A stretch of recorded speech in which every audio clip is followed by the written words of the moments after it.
Who is the only legitimate representative of China?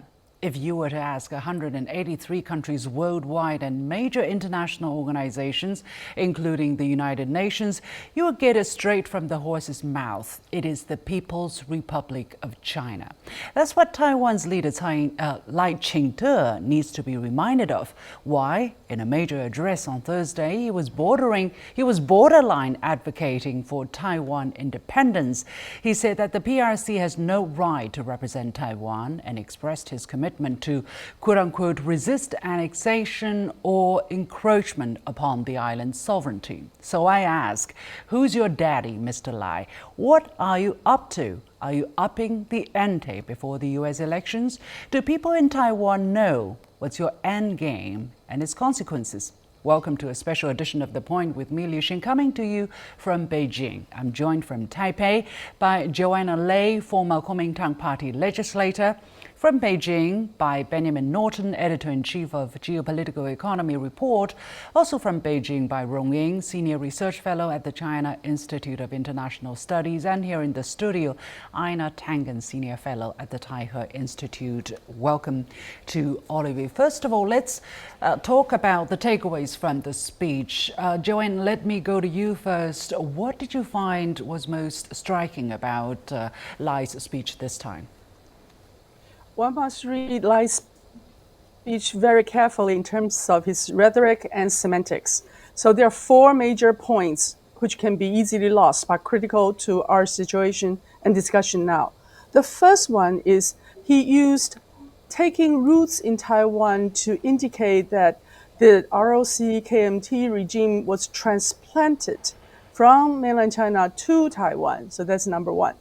The second one is he emphasized that 45 years ago, Kaohsiung incident was a major turning point, indicating or implying that the ROC KMT regime was totalitarian and therefore being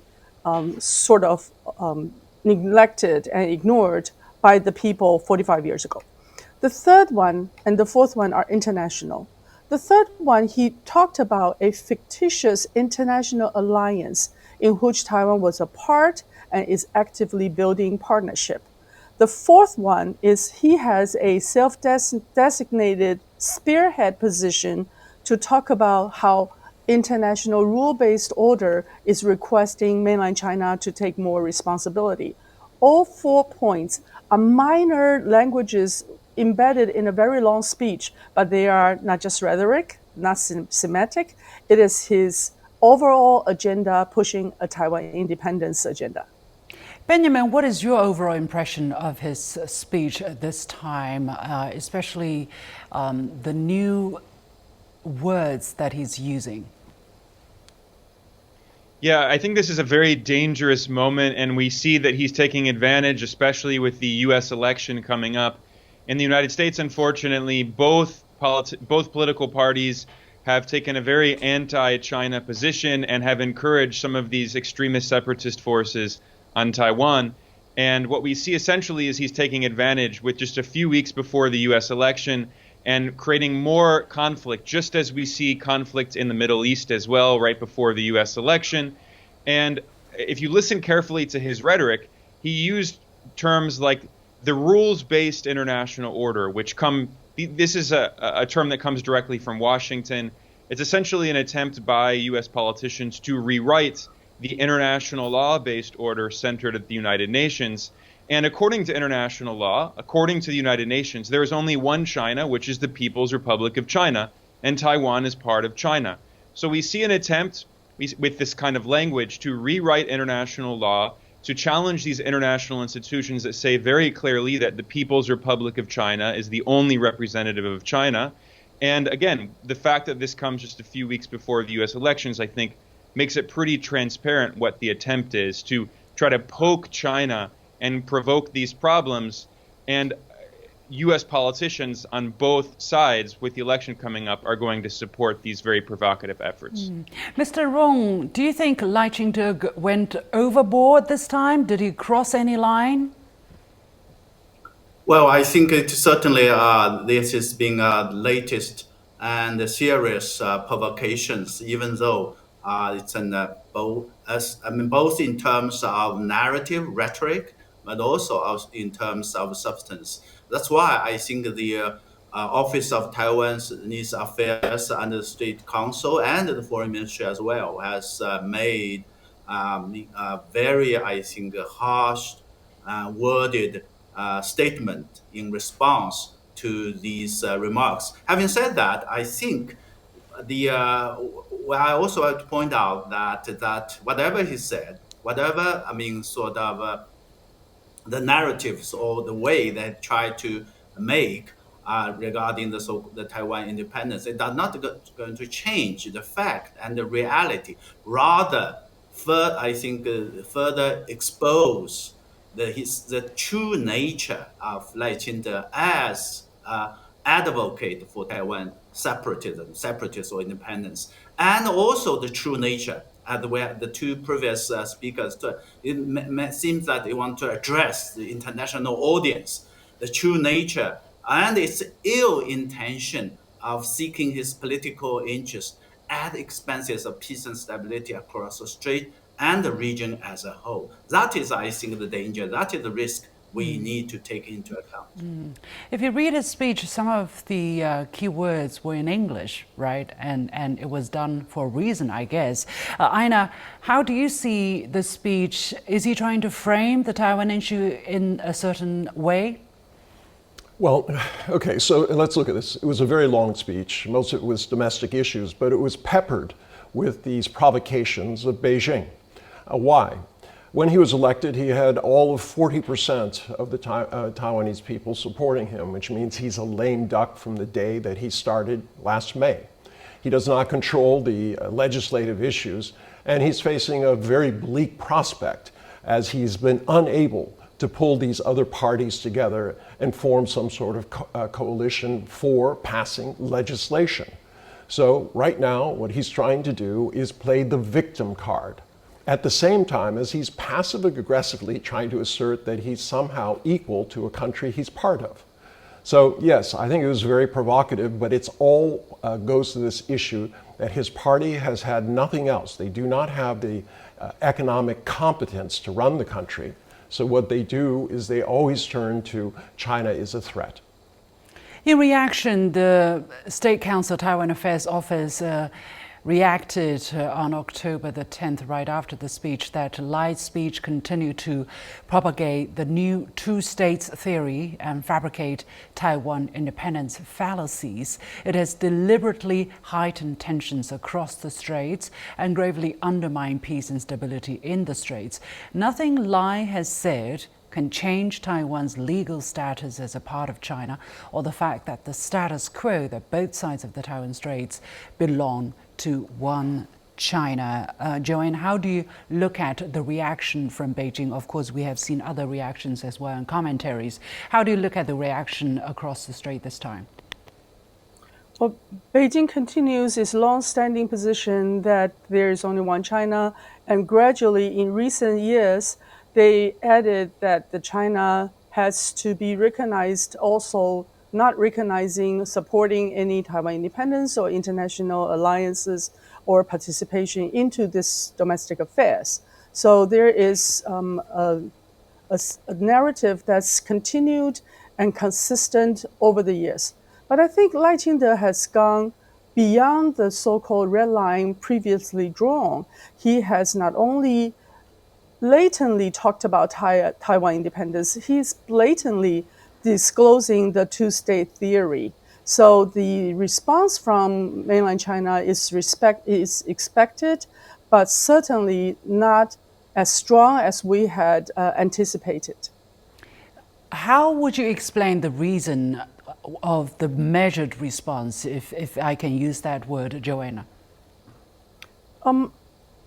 Mainland China has maintained that if there is still opportunities for peaceful unification or other kinds of discussion, they did not want to go to the narrative or the playbook drawn by Washington. And I think the measured response is a very calculated and very careful response in light of the current situation, both speakers have talked about in Washington, in world, and also across Taiwan Straits. If we're not careful, we can easily fall into the playbook set by Washington, and that will be a Holocaust for people across Taiwan Strait. Benjamin, your take on how Beijing has reacted to the speech and the way it has reacted? Yeah, I think it has been very measured. I mean, just imagine the kind of provocation if China were to encourage separatist forces in the United States, like in Florida or Texas, which exist. You know, there's a movement in Texas to say we want to be an independent state. It's incredibly provocative and illegal. It violates international law when U.S. politicians in this way have constantly intervened in the internal affairs of China and encouraged some of these extremist forces like we see now, despite the fact that many polls show that the vast majority of people in Taiwan want the status quo. They do not believe in these talking points that have been spread, that there are two countries. They say there is one Chinese civilization, there is one China. We want the status quo. We do not want a conflict. And what we see also, again, I need to mention the geopolitical conflict internationally.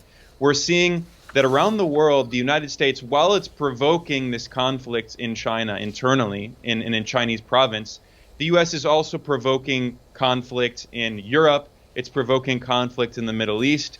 And what's so sad is to see how U.S. politicians use this international conflict to try to win support at home. It's very irresponsible. So I, as an American, am very frustrated. I think the U.S. should encourage peace, diplomacy, certainly in China, and encourage peaceful reunification and oppose some of these separatist extremist forces, go along with the will of the people in Taiwan who want the status quo to continue, and also encourage peace in the Middle East and Europe. But unfortunately, we see the opposite. Yeah, we'll come to more details in, for instance, the poll that Benjamin just mentioned and the role of the United States.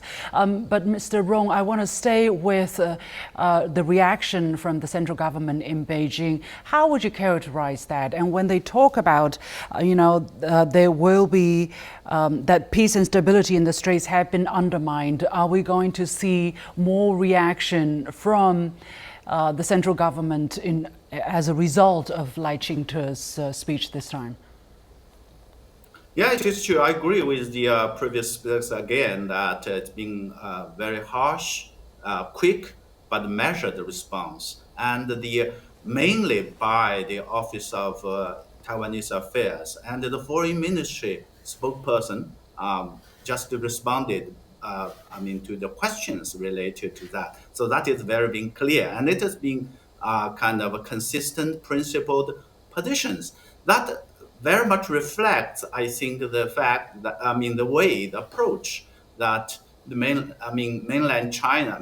First and foremost, of course, the Taiwan issue of Taiwan. The Taiwan is an internal affairs, and it has been handled as always and managed, by the Office of Taiwanese Affairs. The Foreign Ministry responded only those issues related to the foreign affairs. Having said that, again, I think the focus or the message that from the Foreign Ministry is very much related to the point where the intention or ill intention of Lai Ching-te's speech is meant to capitalize or to provoke or to reframe the issue as an that has bearing or impact on so-called the regional and global affairs. This is something I think very dangerous. This is something I think I guess that the central government of China would like the international community to be careful because the tension, because the consequences are there. Otherwise, I think the central government, the main China will be doing according to its own playbook, without being provocated in a way that being responded in a way that Lai Ching-te administration wanted. Einar, your take. All right. Well, Obviously, he was trying to provoke a very strong action. He would love to see some sort of military surrounding Taiwan or something like that. You think he wants to see Oh, that? absolutely. I mean, revisionist history. He's rewriting history. He's saying that, basically Taiwan is independent. But he knows that the mainland will be measured. He's hoping that the mainland. Is he playing this dangerous game of Absolutely. knowing that Beijing will not do anything drastic? Oh, well, that's his calculation. Look, as I said before, he has very few options right now. He cannot run his economy. He doesn't have the support of the majority of the people. So what is he doing? He's improvising. He's hoping that he can provoke China into some sort of display of military, which would then, on the eve of the election in the U.S., become a big point, and legislators would be flocking to show their support of Taiwan. This is exactly the same playbook as his predecessor, and it's all that he has. Joanna, I wonder, what is your take? Is Taiwan making use of the constraint, or not constraint, but the measured, the measured attitude, let's say, of Beijing, and try to slice the sausage? Well, let's make Taiwan a little bit more complicated. Those who are following Lai Ching-te certainly are taking advantage of the restraints. But those who are hoping that we still have an opportunity for peaceful resolution or peaceful unification are hoping that this measured approach continues for a period of time so that we can still move into peacemaking. So Taiwan is not just one. Lai Ching-te doesn't represent all. And even those who voted for him, the 40%, doesn't all follow his Taiwan independence extremist agenda. And that is something that we need to underscore. Well, it's very interesting because Lai Ching-te in this latest speech talked about we a lot. He said we, in comparison to the speech he gave when he was assuming office, where he talked about I. Joanne, I want to stay with you. What is he trying to do? What is the subtle difference he's trying to make on the mind of the viewers? Well, he's using the royal we in English and Chinese, but what he's trying to do is to present a sign of unification of all the people behind him. He's trying to make sure that he has an ability to represent all the people. He always cited 23 million people on Taiwan and so on and so forth. He needed to have that representation. And if he doesn't have that representation, who is he to say things on behalf of all the 23 million people? So he has changed his rhetoric, and he has actually also urged the Legislative Yuan to work in cooperation with his legislative and executive branches officers. So Lai Ching-te is trying very hard to build his coalition. I agree with the speakers earlier. However, the numbers don't seem to do him a great favor. We have mentioned this, and indeed, a long-time survey conducted earlier, the latest version of earlier this year, found that around 85% in Taiwan want to maintain the status quo, whether they have intention for reunification or otherwise. They want to maintain the status quo, and those who are hardline supporters of so-called independence or separatism only account for about less than 5%, and that number has been dropping over the past few years. Benjamin, what is Lai trying to do against the backdrop of, very clear will of the people in Taiwan? Well, you raised the perfect point, which is that when he says we, he's trying to create this false impression that the people of Taiwan support this extremist agenda, which in reality only represents a small percentage of the population, but is being actually supported, provoked by foreign powers in a way that is very irresponsible. In reality, it makes perfect sense why people want the status quo. What does that mean? It means that they want to continue economic integration with the mainland. Many people, of course, have family members on both sides. They do not want any kind of violence, any kind of conflict which would hurt their family members on both sides. It would certainly hurt their economy. And they have benefited as mainland China has overseen the most incredible economic growth in modern history and has become the world's largest economy when GDP is measured at purchasing power parity, of course, China, the People's Republic is by far the most important economy in the world, continues to grow very rapidly. The people on Taiwan want part of that prosperity. They don't want a conflict that will destroy the island and hurt and separate them from their families. They want to continue that economic integration. There may be political differences, but over time, those political differences can be resolved peacefully through decades or who knows how long it will take. That's why the vast majority want the status quo to continue that integration without the intervention of foreign powers, which are only interested in making the situation worse. Einar, I'm going to jump to you here. Do you think Washington proofread Lai's speech before he gave it? I'm going to say yes. And the reason I say that is why else would they send out this, please, be restrained in your response? I mean, there's no secret that Lai is supported by the National Endowment for Democracy, an organization which is directed and funded by Congress and basically is an arm of the CIA in terms of trying to create regime change. It's not hidden. They have public offices. They talk about their partners and exactly the agenda that they're trying to push. And they're not only doing this in Taiwan, they're doing it throughout the world. And if you go to their website, 90 countries they're active in. What right does one country have to be instigating political change in 90 other countries? So for the United States, for the Biden administration, how convenient, Mr. Rong, I want to get your take here. How convenient is Lai as a tool in their big strategic consideration in the Asia-Pacific at this particular moment? I mean, I don't know whether you agree with Einar that Washington proofread Lai's speech, but Washington would absolutely want that. I guess that would be at least, the wish that they would know what he was going to say. And they pre-warned Beijing not to use Lai's speech as a pretext for military pressure. What is Washington's position at this moment, Rong, according to your observation? Well, certainly I don't want to speculate that whether the speech or the draft speech have been cleared or approved by Washington. But there are strong belief that important statements or at such an occasion certainly need or have to be sort of coordinated or communicated, whatever means, whatever it takes this. And having said that, I can also understand that Washington will never take the credit for that.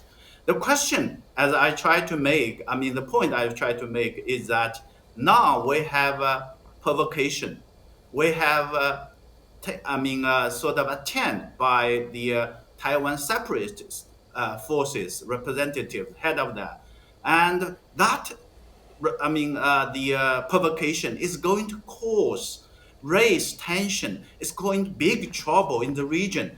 And which goes, exactly opposite or against the interest or claim sort of position of the United States to want to peace, stability, and prosperity, and for the sake of maintaining so-called status quo. This is something I think the Chinese side are asking. And this is Chinese side, in addition to the sort of the positions of the United States on the question of Taiwan, that they have pledges made to the Chinese side.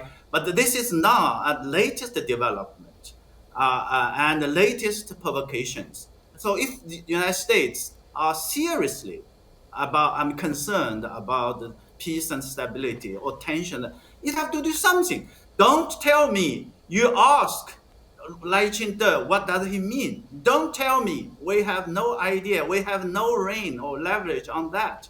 This is a totally lie. This is not a responsible way to manage, to play a role, a leadership role in the region if they are serious about it. And actually, if you look at what has happened, Washington seems to have been egging Lai on. Joanne, just at the end of September, the White House announced a so-called defense support package worth $567 billion to Taiwan. What does that mean for the Lai administration? Does that effectively embolden Lai to go out there and make these statements, knowing his stance? Well, certainly, Lai's administration has used that occasion to indicate that Taiwan has strong backing from both the United States and Japan. Let's not forget Japan. But the fact is, the Cato Institute had said, according to their calculation, by the end of August, Taiwan has paid $20.5 billion for both traditional and asymmetrical weapons and military articles. Of those, the $20.5 billion that Taiwan has already paid, none was delivered. So whatever the 500 over million latest using either direct foreign military sales or direct military sales, either way, those are not what Taiwan needs according to the U.S. plan, nor was it sufficient for the so-called asymmetrical warfare Lai Ching-te has promoted. Why is the United States trying to shuffle down for the sake of profit? Well, the United States is trying to indicate that it is still supporting Taiwan. So they are using other ways, such as the presidential special allocation, to deliver certain things to Taiwan, but also at the same time, with the Raytheon investigation, we understand that some of the military articles delivered to Taiwan are not at par or are on the same level or standards for military use. So all in all, Taiwan has paid huge amount of money trying to buy defense articles, but most important ones are not delivered, and those who are delivered were below par. Benjamin, according to you, what game is the U.S. playing here? Well, the U.S., let's be clear, is violating the spirit of the diplomatic relations upon which U.S.-China ties are built, and including the three communiques. When the U.S. normalized relations with the People's Republic of China, it recognized that there is one China, and it's violating the spirit of that. And we've seen that when the U.S. signed the three communiques, it pledged that it would, for instance, over time, that it would stop selling weapons to Taiwan. It has continued selling weapons. At first, it said they would only be defensive, but now we're to the point where you can't really say that they're defensive. Furthermore, the U.S., as was mentioned, has used different organizations like the National Endowment for Democracy and the National Democratic Institute to fund extremist forces on Taiwan that support these extremist ideas that are opposed by the majority of the population. And we see U.S. politicians, of course, Nancy Pelosi took this very provocative trip, they're clearly trying to push the limit as far as possible to provoke China because they want some kind of response that will give them an excuse to support these extremist separatist forces and say supposedly that they're acting in defense when in reality they're the ones provoking conflict. And as you mentioned, the U.S. also profits from this. There are U.S. weapons companies in the military-industrial complex that profit. They have these guaranteed contracts. And let's not forget that during the Cold War, the U.S. military built a military base on Taiwan. So the U.S. has played a very nefarious role. And I, as an American, think that our government is engaged in such a bad policy that's only going to create conflict. We should be encouraging peace and diplomacy and the democratic will of the people on Taiwan who want the status quo. The U.S. government talks about democracy. If it actually believed in democracy, it would abide by the will of the people of Taiwan who do not want conflict with mainland China. Like I said, they have so many family members on the opposite side of the strait. They want to maintain the status quo and not provoke any kind of instability. Let's keep a close watch on the situation. More reactions will be coming out, will be following over the next days. Many thanks to my guests, Joanna Lei, former KMT legislator, Benjamin Norton, editor-in-chief of Geopolitical Economy Report, Rong Ying, senior research fellow at the China Institute of International Studies, and Einar Tangen, senior fellow at the Taihe Institute. Thank you. With that, we're coming to the end of this special edition of The Point with me, Li Xin. As always, you can follow me on Facebook and X using the handle Li Xin in Beijing. On behalf of the whole team, thank you for watching. You've got The Point.